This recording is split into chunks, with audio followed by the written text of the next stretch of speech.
possuem, todo o grande público conhece. Mas hoje a gente vai falar objetivamente sobre os casos envolvendo o ministro Alexandre de Moraes e se os métodos utilizados por ele devem ser colocados como estão sendo em dúvida. Eu vou começar com o Deltan Dallagnol. Deltan, você que foi chefe da Lava Jato e foi também alvo da Vaza Jato, que mostrou a divulgação, a troca de mensagens entre integrantes da ex-força-tarefa, de investigação da Lava Jato e o então juiz Sérgio Moro. Você encontra semelhanças entre os dois casos?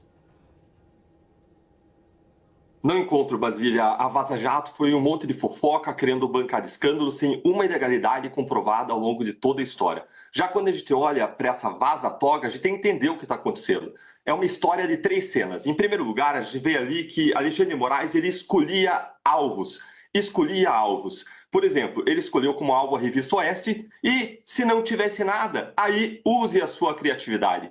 Eduardo Bolsonaro, na visão deles, era, segundo as mensagens, um bandido. Isso sem ele ter acusação, sem ter condenação. E aí eu quero deixar a pergunta: respeita a presunção de inocência, Cacai? Mas escolheram como alvo uma desembargadora que não tinha cometido nenhum crime. Eles escolhiam como alvos bolsonaristas e iam atrás das redes deles para viabilizar multas. A segunda cena dessa história é: para conseguir derrubar esses alvos com multas, bloqueios de redes sociais, bloqueios de contas, processos no CNJ, desmonetização e cancelamento de passaportes, Alexandre de Moraes encomendava relatórios ao órgão de combate à desinformação do TSE e dizia que era para colocar algumas coisas e para tirar outras coisas. A terceira cena é: os pedidos faziam com que Moraes fosse suspeito. Afinal de contas, ele não pode fazer esse tipo de pedido. Mas ele queria decidir esses pedidos, porque ele queria atingir os alvos. E ele podia fazer isso sob sigilo, sem ninguém para recorrer no STF. Só que ele não podia agir como juiz no STF quando ele pediu a investigação. Isso é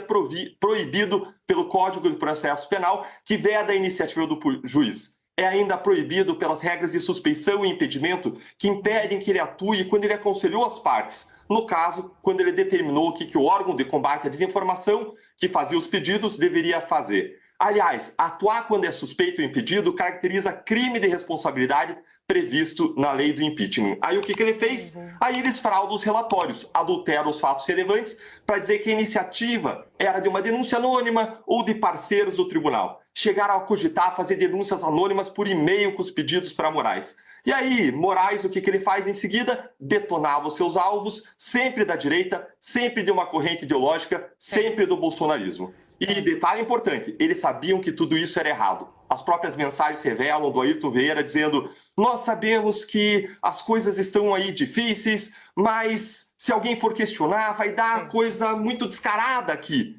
Eles falavam expressamente reconhecendo que eles mesmos praticavam ilegalidades. Com o equilíbrio do tempo, agora eu vou passar a vez para o advogado Cacai e também gostaria de saber, na sua ótica, tem mais semelhanças, mais diferenças? Dá para comparar a exploração daquelas mensagens entre procuradores da Lava Jato e o juiz Sérgio Moro com este caso agora entre funcionários do gabinete de Alexandre de Moraes? Cacai.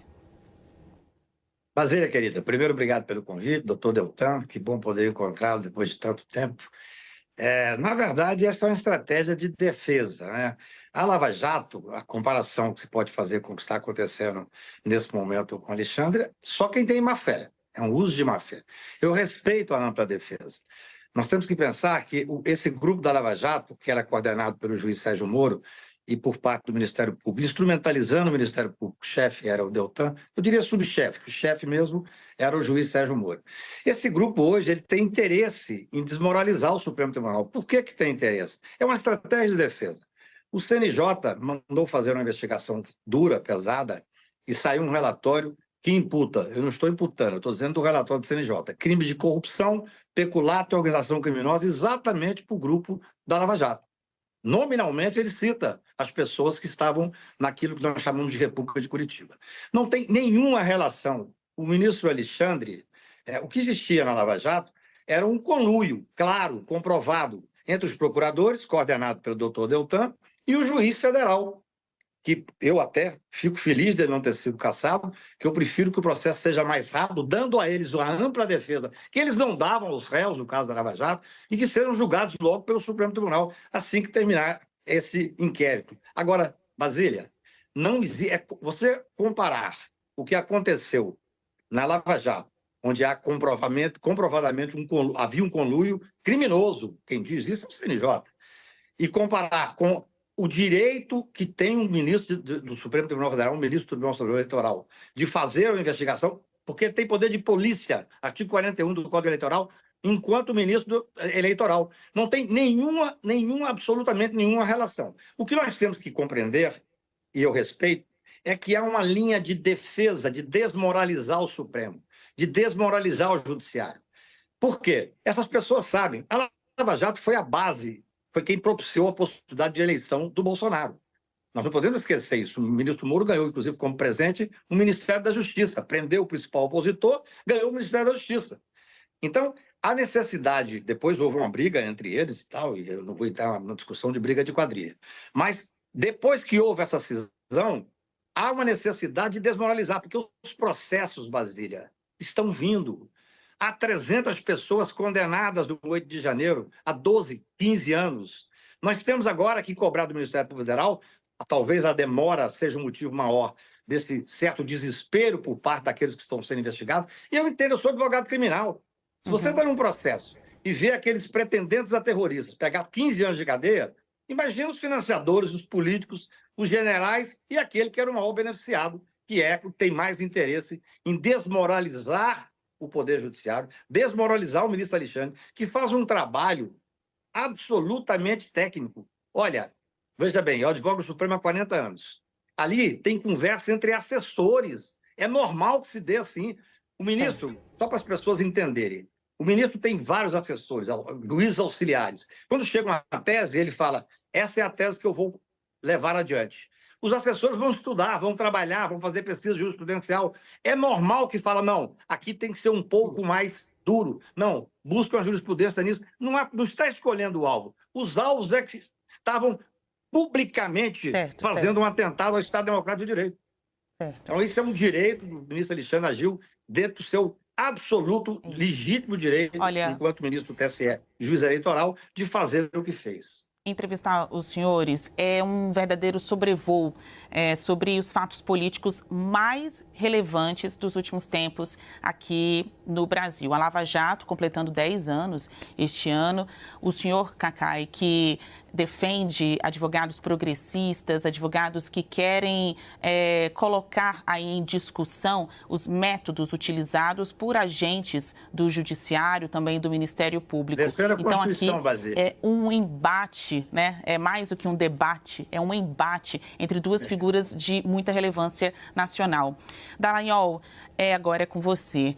Alguns defensores de Alexandre de Moraes, até não precisa defender porque tem uma amizade com Alexandre de Moraes, mas ao viver a vida aqui no meio jurídico de Brasília, dizem, informalidade não é ilegalidade. Esta é a defesa. Na sua avaliação, Dallagnol, em que pese esta opinião, os atos, as decisões de Alexandre de Moraes entram na berlinda, podem ser invalidadas, anuladas, a depender dessas publicações, das conversas de pessoas de seu gabinete? Dallagnol. Basília, ao contrário do que disse o Cacai, eu não tenho interesse nenhum em desmoralizar o judiciário. Pelo contrário, eu tenho interesse em moralizar o judiciário. Eu tenho interesse no judiciário que puna os corruptos, que livre os inocentes e que não persiga as pessoas praticando censuras e abusos de poder. Eu tenho interesse em buscar justiça, mas eu entendo o Cacai. O que o Cacai está fazendo é, como várias pessoas ao redor do ministro Alexandre de Moraes, que vão de bermuda ao Supremo, usando a sua criatividade. Afinal de contas, é isso que eles fazem. Quando ele diz que o ministro Alexandre de Moraes tem poder de polícia, isso é verdade, mas a questão não é essa. A questão é que esse poder de polícia, ele só autoriza a investigação de desinformação de crimes no período eleitoral, não a investigação criminal para suprir o Supremo. E mais, ainda que ele possa pedir relatórios como ministro-presidente do Supremo, ele não pode usar esses relatórios como ministro juiz no Supremo Tribunal Federal, porque a lei assim veda. Assim, a não ser que o ministro, o Cacai aqui, quase um ministro do Supremo, né, do modo como ele está falando, ele queira derrubar o artigo 3º do Código de Processo Penal, que veda a iniciativa probatória do juiz, todos os artigos que prevêem suspeição e impedimento e o crime da lei do impeachment que impede que um ministro suspeito e impedido atue. Agora, eu concordo com o Cacá em uma coisa. O sistema corrupto ele quer realmente inverter a realidade. É a maior piada do mundo. Eles querem devolver os corruptos a posições de poder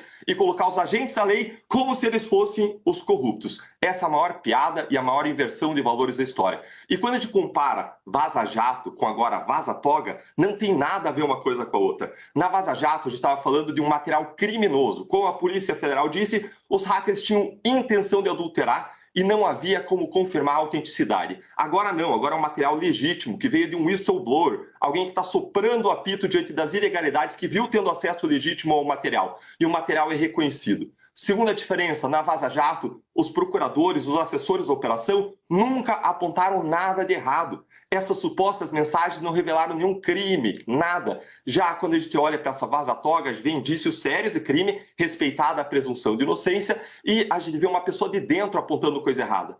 Na Vaza Jato, mais de 15 procuradores independentes atuavam, com diferentes visões de mundo. Se tivesse qualquer coisa errada, não tinha hierarquia. Se alguém visse alguma coisa errada, pegava a sua mala, ia embora e apontava a ilegalidade. Agora não, agora a gente está falando de um órgão controlado, de assessores controlados pelo Moraes, cargos em comissão ou ainda juízes assessores do Alexandre de Moraes, todos subordinados a uma única pessoa, a uma única visão de mundo.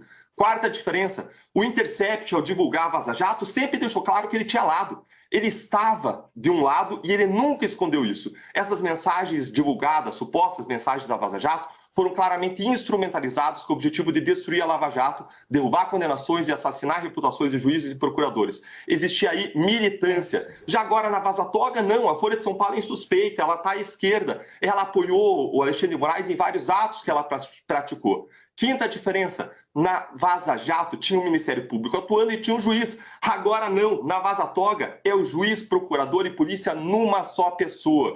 Quem defende o sistema acusatório, quem é realmente garantista, é contra isso. Em sexto lugar, os procuradores, o que eles faziam era combater a corrupção bilionária comprovada. O que o ministro Alexandre de Moraes faz é perseguir pessoas que criticam o Supremo Tribunal Federal, é ir atrás do OAS procurando opiniões ácidas para que possa desmonetizar, calar e censurar. Em sétimo lugar, na Lava Jato, tudo era revisado em 3 instâncias. Tinha por base os fatos e a lei, ainda que possa existir diferentes interpretações. Agora não. Agora a palavra é suprema, de uma só pessoa, não tem revisão e a lei foi rasgada, a Constituição foi rasgada e foi deixada lá atrás uma série de casos, a gente pode explorar aqui. Prisões além de 35 dias, buscas probatórias que eram fishing expeditions, pescarias probatórias, censuras de perfis inteiros e não de posts específicos. E para fechar, em oitavo lugar, a Vaza Jato, ela revelou fofocas. Nenhum ato, nenhum produzido em documentos confirmou aquelas alegações. Pelo contrário, quando a STJ investigou, para averiguar se os procuradores tinham investigado ilegalmente ministros do STJ,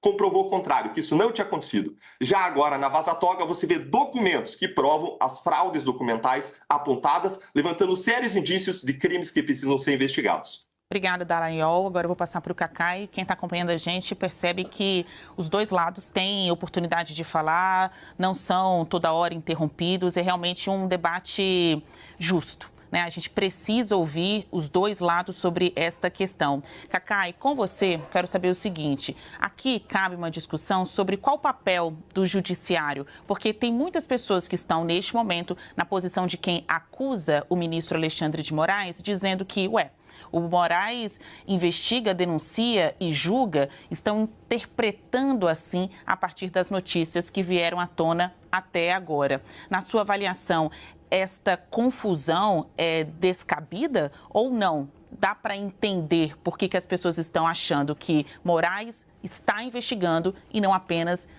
julgando o caso? Cacai. Basílio, em primeiro lugar, é muito bom ver o doutor Deltan falar o que está falando, né? Falar em instrumentalização, falar em ilegalidades, em perseguir pessoas. Para mim isso é uma beleza, porque me remete ao tempo que ele era o chefe o subchefe, que o chefe era o Moro, mas ele era o chefe dos procuradores, e que fazia exatamente isso. Eu acho que ele tem muita condição de falar sobre isso, sim.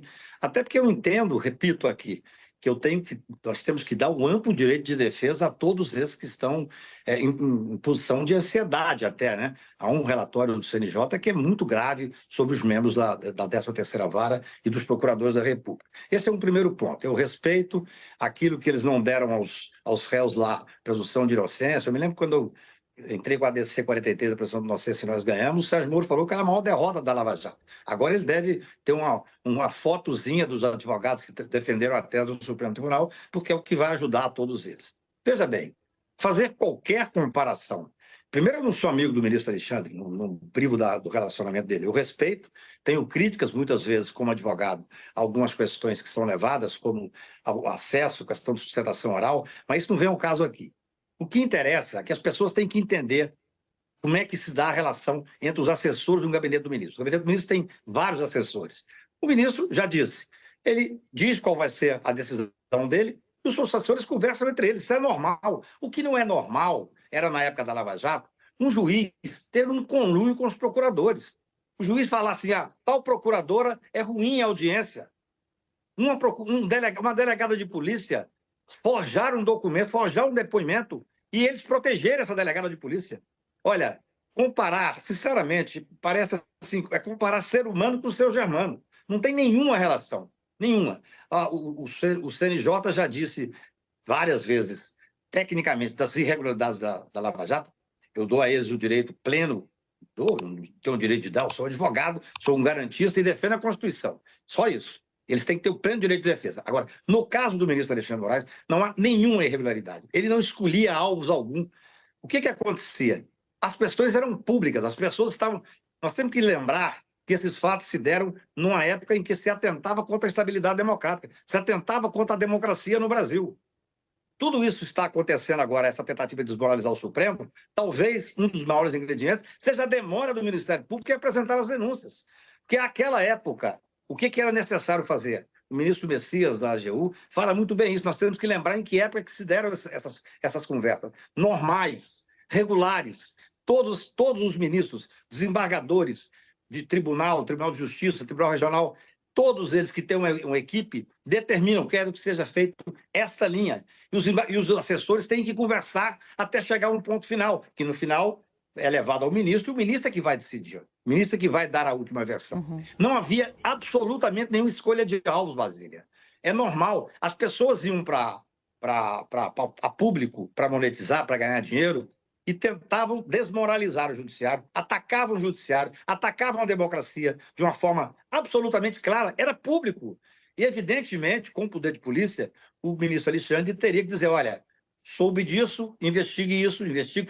Os relatórios são absolutamente sobre questões públicas e que têm que ser feitos e têm que ser usados. Eu não consigo nem entender.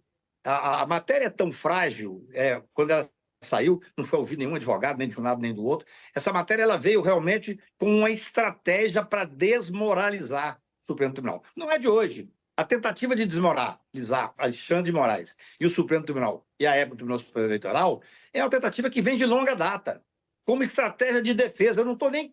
Veja bem, eu acho que a defesa ela tem que ser ampla, mas ela tem que ser ética, ela tem que minimamente respeitar aquilo que é a base, no meu ponto de vista, a base do Estado Democrático de Direito.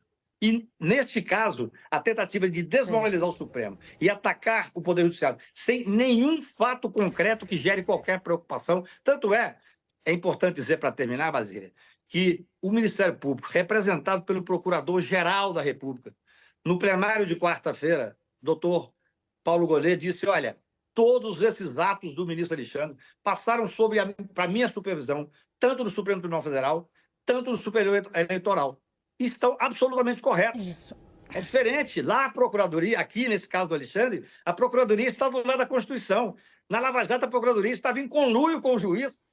Tanto é que o CNJ faz um relatório fortíssimo, determinando para apurar responsabilidade criminal. Então, eu acho que o ministro Alexandre fez de uma forma correta, dentro da lei, e sempre supervisionado pelo Ministério Público, nas palavras do próprio Procurador-Geral da República. Respeitadas aqui as palavras dos dois, este é um assunto que deixa todo mundo à flor da pele, né? Ainda mais quem vive isso no dia a dia, seja Ministério Público, políticos, judiciário, governo, quem está na praça pública, né? De discussão sobre poder, sobre decisões, quem tem a razão neste Brasil. Eu quero agradecer e muito Deltan Dallagnol e Cacai, Antônio Carlos de Almeida Castro, por este debate respeitoso, apesar da inimizade ou da disputa dos senhores.